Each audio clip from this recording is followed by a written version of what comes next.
बढ़ते हैं अगली प्रस्तुति की ओर। समूह में बड़ी ताकत होती है। अगर किसान आपस में समूह बनाकर खेती करे तो इसका परिणाम गुणात्मक तौर पर सामने आएगा। केंद्र और राज्य सरकार किसानों द्वारा बनाए समूहों को प्रोत्साहित भी कर रही है। सामूहिक खेती करने से किसान खेतीबाड़ी के जोखिम को कम और अच्छी आमदनी कमा सकते हैं। किसान इकट्ठा होकर आगे बढ़े, इसके लिए सामूहिक खेती करने के फायदे हैं। समूह का गठन कैसे किया जाता है, इस बारे में जानकारी दे रहे हैं डॉक्टर दिव्यांश शेखर।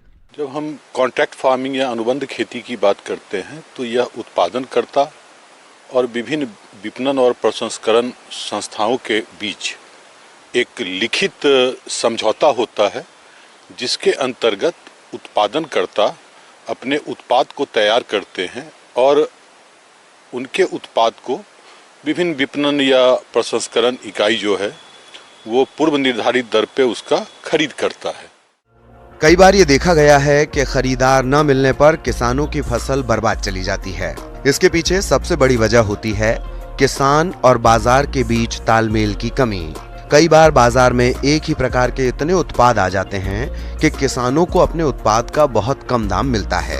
कभी कभी तो लागत निकालना भी मुश्किल हो जाता है। किसानों की इस समस्या का हल कुछ हद तक कॉन्ट्रैक्ट खेती के जरिए निकाला जा सकता है। कॉन्ट्रैक्ट खेती से फसल की बर्बादी रोकी जा सकती है और किसानों को भी उनके उत्पाद की मुनासिब कीमत मिल जाती है।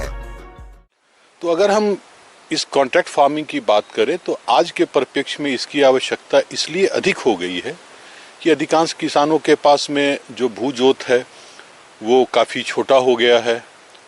अगर दूसरी तरह हम देखें कि किसान जो है वो विभिन्न तरह के फसलों का उत्पादन करता है, वो सब्जियों का करता है, फल का करता है एवं अन्य फसलों का भी करता है, तो बहुत से ऐसे फसल होते हैं जिनका जीवन चक्र बहुत छोटा होता है। यानी सब्जियां या फल की अगर हम बात करते हैं तो बहुत कम समय में खराब हो जाता है और ऐसे में कम अवधि के बीच में किसानों के लिए बाजार को ढूंढना और उससे अच्छा मूल्य प्राप्त करना बड़ा कठिन हो जाता है। तो इसलिए किसानों को इस तरह की खेती की आवश्यकता हो रही है।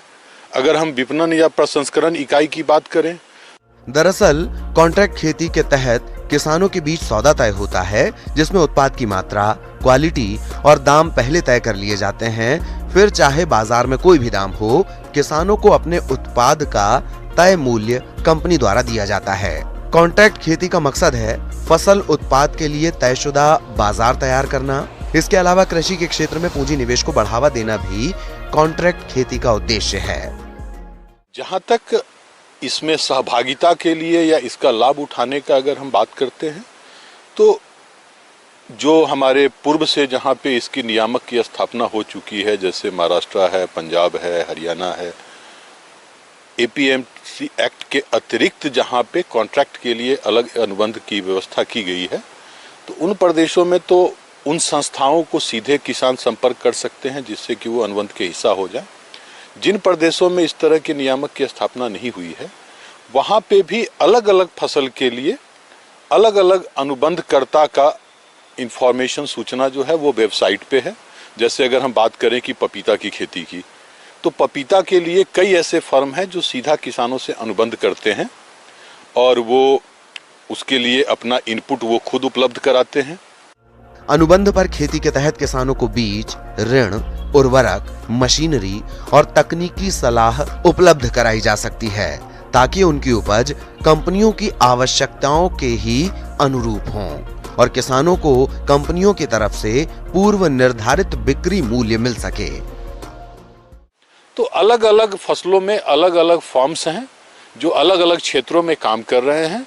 अगर किसान उसके लिए इच्छुक हैं तो अभी कम से कम बहुत सीमित स्तर पे ये चीज़ें हो रही हैं जिसमें सरकारी नियामक का भी आगमन नहीं हुआ है, लेकिन इस दिशा में भारत सरकार जो है वो काफ़ी लगनशील है, काफ़ी प्रयासरत है।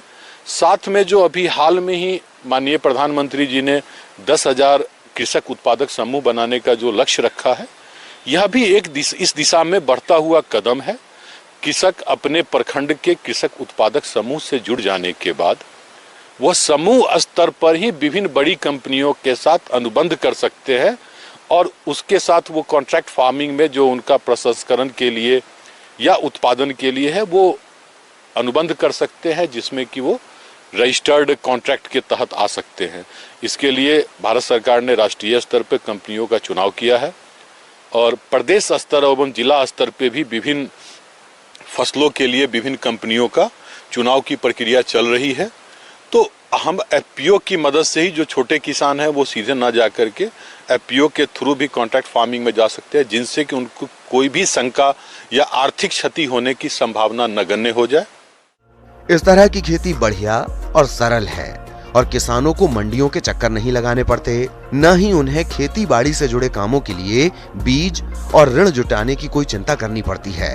इस तरह के अनुबंध से किसानों के लिए बाजार में उनकी उपज की मांग एवं इसके मूल्यों में उतार चढ़ाव का जोखिम कम हो जाता है। इसी तरह कंपनियों के लिए कच्चे माल की अनुपलब्धता का जोखिम घट जाता है।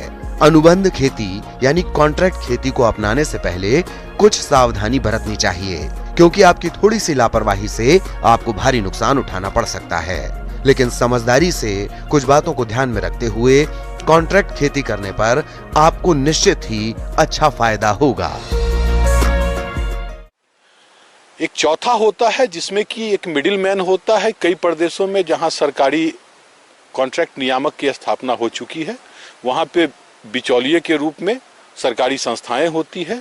कई जगह पे कई बिचौलिया करता होते हैं जो दोनों पक्ष के बीच में एग्रीमेंट करते हैं। यह एग्रीमेंट दो तरह से होता है, एक लिखित और जो रजिस्टर्ड एग्रीमेंट होता है। कई जगह पे किसान और अनुबंधकर्ता के बीच में सीधा अनुबंध होता है। तो ये जो प्रक्रिया है इसमें दोनों ही पक्ष विन विन कंडीशन में होते हैं। एक को गुणवत्ता युक्त सामान मिल पाता है, दूसरे का बाजार का निर्धारित मूल्य और उनके उत्पाद को अच्छी कीमत मिल पाती है।